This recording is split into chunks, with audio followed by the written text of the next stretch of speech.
This is the story about a gold presentation box, a 200-year journey, and the father of the modern Democratic Party. Oh, and the seventh President of the United States. The story starts in 1815 with the Battle of New Orleans, the final and most storied battle of the War of 1812. Major General Andrew Jackson led forces of Tennessee and Mississippi Territory militia, Army soldiers, Louisiana militias, consisting of both white and free men of color, pirates, and Indians. The win established Jackson as a national war hero and raised America to national power status, according to Pulitzer Prize-winning author and Nashville resident John Meacham. Meacham says, "The Battle of New Orleans cemented Jackson's fame across a very young nation and established America as a force to be reckoned with in Europe." According to historian John Meacham, people often look at Jackson negatively, but he is one of the most influential figures in America, despite his complicated history. The fame of the battle and Jackson's astounding victory in New Orleans led him to New York City, where then-Mayor Cadwallader D. Colden presents Jackson with a small gold presentation box. At the time, the city regularly bestowed gold boxes as honorary gifts. The box weighs 9.9 ounces and measures about 3 3/4 by 2.5 inches. The top of the box has an inscription on it from the city of New York to Jackson. It reads, "Presented by the Mayor, Aldermen, and Commonalty of the City of New York to Major General Andrew Jackson, with the freedom of the city as testimony of respect for his high military services."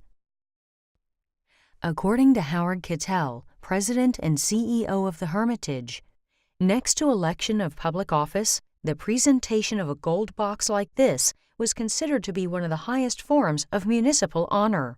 Others who were presented similar boxes were General George Washington, the Marquis de Lafayette, and Prussian General Baron von Steuben. While several deserving individuals were awarded the gold boxes, few were passed on. In fact, they were often melted down for money. After Jackson receives his honorary gold box, he returns home to Nashville. The box was one of his most prized possessions and remained with him throughout his 2 terms as president. He kept it secure in the front parlor at the Hermitage Mansion. Andrew Jackson dies in 1845, and as a provision in his will, he leaves the gold box and a few other precious items for his son to distribute. Specifically, Jackson requested that the gold box be given to the person whom Andrew Jackson, Jr. judged to be the most important person of the next war from New York City, since it was the city that presented it. After the Mexican War, the younger Jackson asks the New York City Council to select the veteran from that war to receive the box. His name is Garrett Dykeman, and he fought in the 1st Regiment of New York Volunteers in the war. Jackson takes off to New York in September of 1857 with the gold box to fulfill his father's wish. Along the way, though, he is informed that military veterans protested the selection due to the political undertones about Dykeman's being a Republican. There was a feeling that the box should be given to someone of Jackson's own party, the Democrats. The dispute ended with the Dykeman nomination being rescinded and Jackson returning to the Hermitage with the box in tow. The story of the box does not end with a New York City squabble. In fact, they eventually do come together and agree that General Ward Burnett, a career Army officer who fought bravely and was wounded in a number of battles during the Mexican War, be the honorary recipient of Jackson's box. It's not easy, though. Burnett is in the Midwest in the late 1850s, working as a government surveyor. He can't work out the logistics to meet Jackson and properly receive the box. What do you do if your recipient is unable to receive the box? In Jackson's case, that meant holding a faux ceremony. Yes, a faux ceremony. And it is exactly how it sounds. One person stands in for Burnett, while another stands in for Jackson. The box changes hands. Afterward, it is immediately returned to Jackson, and thus continues the box's story. We're in the Civil War now. Jackson is in Nashville, Tennessee, and he has the gold box.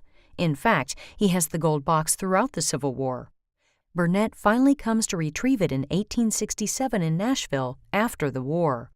48 years after Cadwalader first gave General Jackson his box, it now has 2 inscriptions on it. The original still on the top, and the bottom houses an inscription from Jackson Jr. to Burnett. It quotes his father's will and states that the box be given to a patriot of New York City who shall be the most distinguished in the defense of his country and our country's rights. Then there's Burnett's full title, Brevet Brigadier General Ward Burnett, and closes with Andrew Jackson Jr.'s name. Rather than continuing the tradition of presenting the box to the next war hero, it remains in the Burnett family for generations.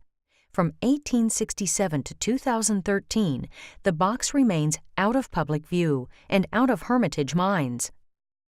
Last year, the Hermitage receives a call they never expected to get. A great descendant of the Burnett family has Jackson's beloved box, and he feels that the Hermitage would be interested in returning it to their collection. Finally, after 140 years, the box finds its way back to the Hermitage, where it sits as part of the Andrew Jackson Born for a Storm exhibit, which debuts January 8, 2015. Its location in the exhibit symbolizes the national credentials and attention paid to Jackson that led him to stage his political campaign. Howard Cattell states, "To me, this is a perfect example of how an artifact is more than an object. It is a special piece of history with a story to tell. We are thrilled to have it back at home in the Hermitage."